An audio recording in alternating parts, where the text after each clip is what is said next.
Hi అండి, welcome to our channel Akkamma రుచులు.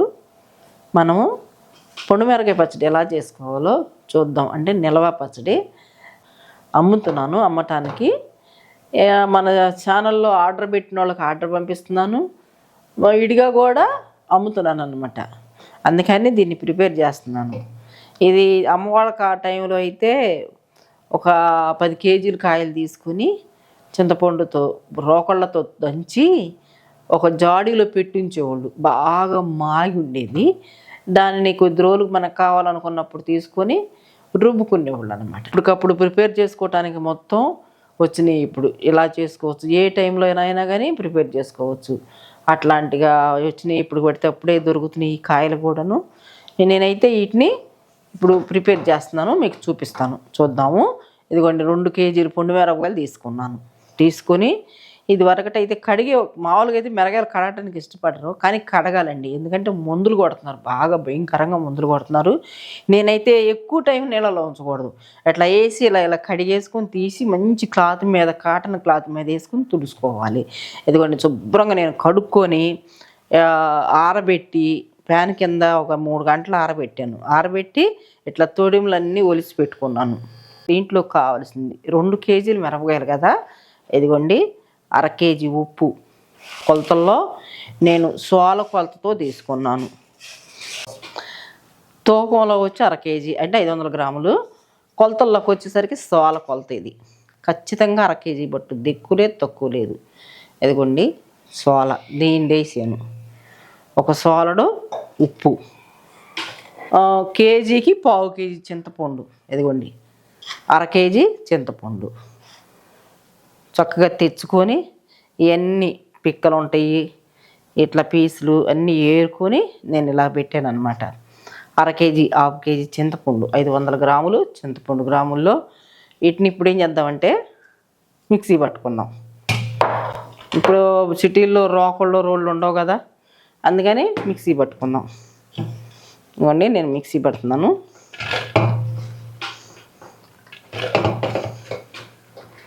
మెత్తగా పట్టకూడదు, కచ్చబెచ్చగా పట్టుకోవాలి.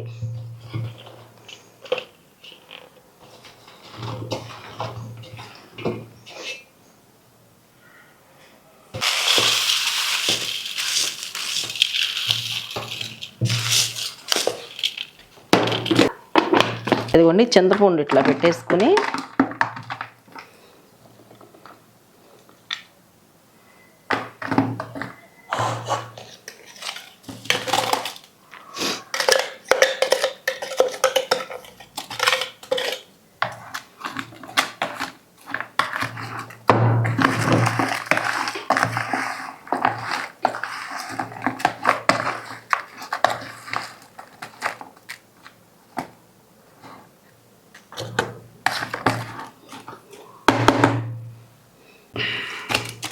ఇవ్వండి చింతపండు మిరపకాయలు కలిపి పట్టేసాను అనమాట. కచ్చబెచ్చ కలిపాను, కొంత పండు కింద పెట్టాను, అది రేపటికి నాని ఉంటుంది. మామూలుగా రోట్లో అయితేనండి కచ్చబెచ్చ మిరపకాయలుగానే ఉంటుంది, బెదర తొక్కుతారు. మిక్సీ కదా ఇది కొంచెం మెత్తగానే వచ్చింది, రేపు పట్టుకోవటానికి కూడా ఈజీగా అయిపోతుంది.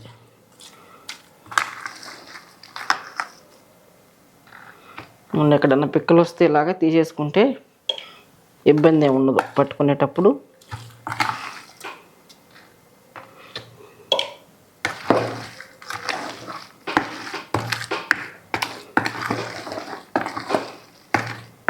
రేపటి చక్కగా మాగి ఉంటుంది, చింతపండుతోటి పట్టేసుకుని తాలింపు పెట్టేసుకుంది.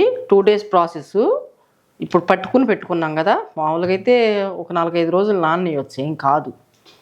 మనకు కావాలి అర్జెంటుగా అనుకుంటే 2వ రోజు మరుసటి రోజు అయినా తీసి రుబ్బుకొని పోపు పెట్టుకోవచ్చు. నేనైతే రేపే రుబ్బి పోపు పెడతాను, మళ్ళీ రేపు చూపిస్తాను మీకు. ఓకే, ఈ రోజుకి అయిపోయింది. ఓకే అండి, పొండుమిరకాయ పచ్చడి వేసుకుందాము. ఏం సువాసన వస్తుంది, కమ్మని వాసన వస్తుంది, చక్కగా మాయిగా ఉంది. ఈ పచ్చడిని ఇలాగా అమ్మవాళ్ళు సంవత్సరం ఉంచేవాళ్ళు అండి. ఒక 5-6 నెలల తర్వాత ఏం చేసేవాళ్ళు అంటే రోట్లో వేసి చక్కగా కూర్చొని రుబ్బుతూ ఉండేది అమ్మ. ఇప్పుడు దీన్ని ఏం చేద్దామంటే మిక్సీ పట్టుకుందాం.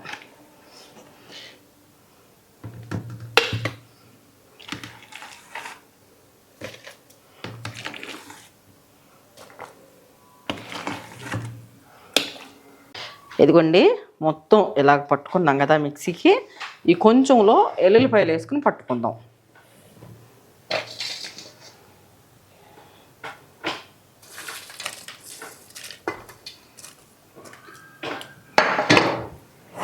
ఎల్లుల్లిపాయ వేసి పట్టాను కదా, వేస్తున్నాను.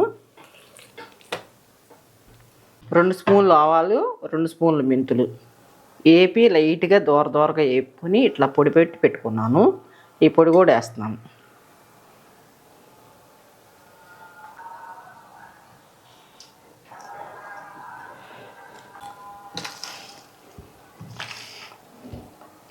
ఇప్పుడు పోపు పెట్టుకుందాం. ఆయిల్ కాగిందండి. పచ్చట్లో ఒకటి ఖచ్చితంగా పోపు శనగ నూనె వాడితేనే టేస్ట్ అనేది వచ్చింది. ఇదిగోండి కేజీ శనగ నూనె తీసుకున్నాను. 2 కేజీలు అంటే 3 కేజీలు వచ్చింది పచ్చడికి. వచ్చేసరికి కేజీ ఆయిల్ కాగింది. మిరపకాయలు వేస్తున్నాం. ఆవాలు, మినపప్పు, పచ్చెనగపప్పు ఇదిగోండి వేస్తున్నాను.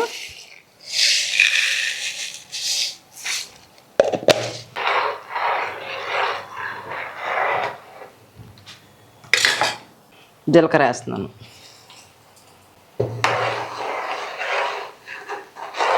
వెల్లుల్లిపాయలు ఒలిచి పెట్టుకుని వెల్లుల్లిపాయలు వేస్తున్నాను.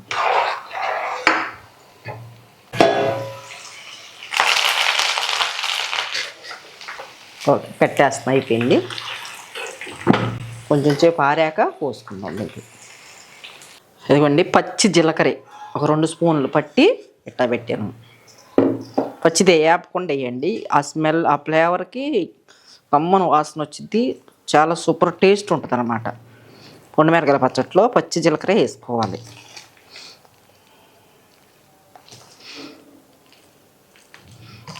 మామూలుగా పట్టేటప్పుడు వేసుకున్న చిన్నులపాయల జీలకర్ర మంచిదే.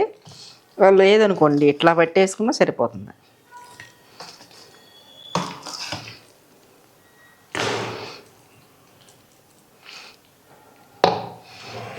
పోపు వేస్తున్నాను.